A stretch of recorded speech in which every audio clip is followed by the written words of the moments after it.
ദൈവത്തിന് മഹത്വം.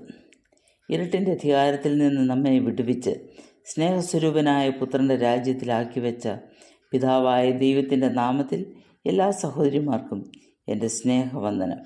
ശിംശോൻ്റെ ചരിത്രം പഠിച്ചാൽ തൻ്റെ കോപം ജ്വലിപ്പിച്ച ഫെലിസ്ത്യരോട് പകരം വീട്ടുക എന്നത് അവൻ്റെ ജീവിതചര്യയുടെ ഭാഗമായി മാറി എന്ന് മനസ്സിലാക്കാം.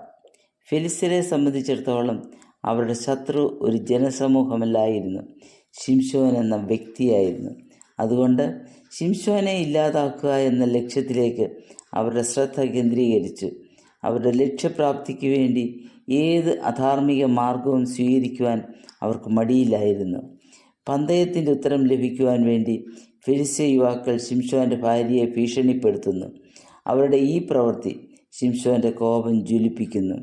തൻ്റെ കോപത്തിൻ്റെ ആധിക്യം തന്നെ പ്രതികാരദാഹിയാക്കി മാറ്റുന്നു. കാരണം തൻ്റെ ഭാര്യ, അവളുടെ വീട്ടുകാർ, തോഴ്മക്കാരായ യൗവനക്കാർ എന്നിവരാൽ താൻ ചതിക്കപ്പെട്ടു, വിഡ്ഢിയാക്കപ്പെട്ടു. എന്നാൽ ദൈവാത്മാവിൻ്റെ ശക്തിയാൽ 30 ഫെലിസ്ത്യരെ കൊന്ന് അവരുടെ വസ്ത്രം എടുത്ത് കടം വീട്ടുവാൻ ഇടയായി. ശിംശോൻ്റെ ഈ പ്രവൃത്തി ഇസ്രായേലിൻ്റെ രക്ഷയ്ക്ക് വേണ്ടിയുള്ളതല്ലായിരുന്നു, മറിച്ച് താൻ കബളിപ്പിക്കപ്പെട്ടതിൻ്റെ പകപോക്കലായിരുന്നു. ഇവിടെ ശിംശോൻ്റെ കോപത്തിനും പ്രതികാരത്തിനും വേണ്ടി ദൈവാത്മശക്തി ദുരുപയോഗം ചെയ്യുകയായിരുന്നു. അവൻ്റെ വിഷമഘട്ടത്തിൽ ദൈവം അവനെ സഹായിച്ചെങ്കിലും ഈ പ്രവൃത്തിയിൽ ദൈവത്തിൻ്റെ അംഗീകാരമുണ്ടെന്ന് ചിന്തിക്കുവാൻ സാധിക്കുകയില്ല. ഫെലിസ്ത്യ യുവതിയുമായുള്ള വിവാഹം ശിംശോനെ വീണ്ടും പ്രശ്നത്തിലേക്ക് കൊണ്ടുചെന്നെത്തിക്കുന്നു. കോപാക്രാന്തനായി സ്വദേശത്തേക്ക് മടങ്ങിയ ശിംശോൻ ചില നാളുകൾക്ക് ശേഷം ഒരു സമ്മാനവുമായി ഭാര്യയെ കാണുവാൻ ചെന്നപ്പോൾ തൻ്റെ ഭാര്യ വേറൊരുവൻ്റേതായി തീർന്നു എന്ന വാർത്തയാണ് കേൾക്കുന്നത്. കോപം ജ്വലിച്ച ശിംശോൻ 300 കുറുക്കന്മാരെ പിടിച്ച് വാലോട് വാൽ കെട്ടി ഈ 2 വാലിനിടയിൽ ഓരോ പന്തം വെച്ച് കെട്ടി ഫെലിസ്ത്യരുടെ വിളവുകളിലേക്ക് വിട്ട് വിളവ് നശിപ്പിക്കുന്നു. ഭാര്യ നഷ്ടപ്പെട്ടതിനേക്കാൾ ഫെലിസ്ത്യരോട് പ്രതികാരം ചെയ്യുന്നതിൽ ന്യായം കണ്ടെത്തുന്നതിലായിരുന്നു ശിംശോൻ്റെ താല്പര്യം.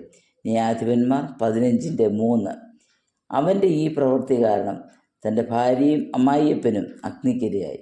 ഉടനെ ശിംശോൻ ഫെലിസ്ത്യരെ പിടിച്ച് അവരുടെ തുടയും നടുവും ഒടിച്ചു കളഞ്ഞു.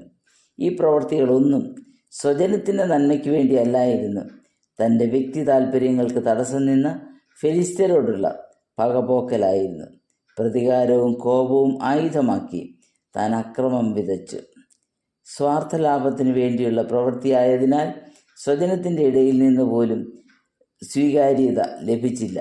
ദൈവാത്മ പ്രവർത്തനം മൂലം ഒരു കഴുതയുടെ താടിയിലുകൊണ്ട് താൻ 1000 ഫെലിസ്ത്യരെ കൊന്നു. തൻ്റെ ജീവാവസാനം വരെ തന്നെ പിന്തുടർന്ന 2 സ്വഭാവവിശേഷങ്ങളായിരുന്നു കോപവും പ്രതികാരദാഹവും. ന്യായാധിപന്മാർ 16:28. ഞാൻ എൻ്റെ 2 കണ്ണിനു വേണ്ടി ഫെലിസ്ത്യരോട് പ്രതികാരം ചെയ്യേണ്ടതിന്. ശിംശോൻ്റെ ഈ സ്വഭാവങ്ങൾ തൻ്റെ പ്രവൃത്തി പദത്തിൽ പ്രതിഫലിച്ചിരുന്നു. ശിംശോൻ ഒരിക്കലും ദൈവാലോചന ചോദിച്ചതായി കാണുന്നില്ല, മറിച്ച് പ്രതികാരം നിറവേറ്റുന്നതിന് മാത്രം ദൈവത്തോട് അപേക്ഷിക്കുന്നു. തീരുമാനം സ്വന്തം, നിറവേറ്റേണ്ടത് ദൈവം. യഥാർത്ഥ ശക്തിയുടെ ഉറവിടം അക്രമം അല്ല, സംയമനമാണ്. ശിംശോൻ ഇക്കാര്യത്തിൽ പരാജയപ്പെടുന്നു. സദൃശവാക്യം 16:32. ദീർഘക്ഷമയുള്ളവൻ യുദ്ധവീരനിലും ജിതമാനസൻ പട്ടണം പിടിക്കുന്നവനിലും ശ്രേഷ്ഠൻ. യാക്കോബ് 20.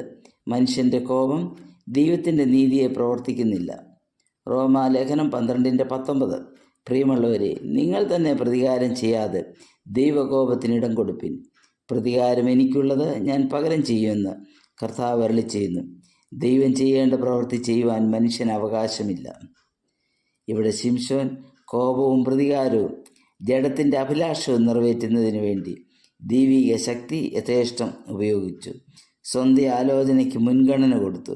അതുകൊണ്ട് ദൈവം തന്നെ നിയോഗിച്ച പ്രവൃത്തി ഫലപ്രദമായി നിറവേറ്റിയോ എന്ന ചോദ്യം ഇവിടെ നിലനിൽക്കുന്നു.